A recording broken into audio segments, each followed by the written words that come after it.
અમદાવાદના નવજીવન ટ્રસ્ટ ખાતે શરૂ થઈ ગયો છે નેશનલ ફોટોગ્રાફી ફેસ્ટિવલ। તમને થશે કે હવે ફોટોગ્રાફ્સમાં શું જોવાનું, પરંતુ અહીંયા ભારતના જાણીતા 20 ફોટોગ્રાફર્સના ફોટોગ્રાફ્સ ડિસ્પ્લે કરવામાં આવ્યા છે। ક્યાંક એવા ફોટોગ્રાફ્સ જે તમારા ફેસ પર સ્માઇલ લાવી દેશે, તો ક્યાંક એવા ફોટોગ્રાફ્સ જે તમને અંદરથી ધ્રુજાવી દેશે। વાઇલ્ડ લાઈફ, આઝાદી પહેલાનું ભારત, ભોપાલમાં થયેલી ગેસ દુર્ઘટના હોય કે પછી અમૂલની કાઉથી લઈને કન્ઝ્યુમર સુધીની સફર, તમને જુદી જુદી ઘણી બધી થીમ પર અહીંયા ફોટોગ્રાફ્સ જોવા મળશે।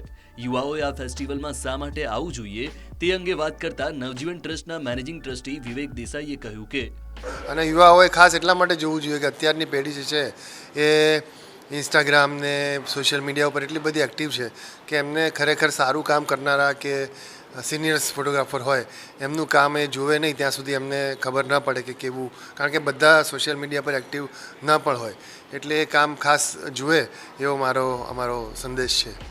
નેશનલ ફોટોગ્રાફી ફેસ્ટિવલ 5 જાન્યુઆરી સુધી બપોરે 12 થી 9 વાગ્યા સુધી ખુલ્લું રહેશે। અદ્ભુત આર્ટિસ્ટના અદ્ભુત ફોટોગ્રાફ્સ જોવા હોય તો પહોંચી જાઓ અમદાવાદના નવજીવન ટ્રસ્ટમાં।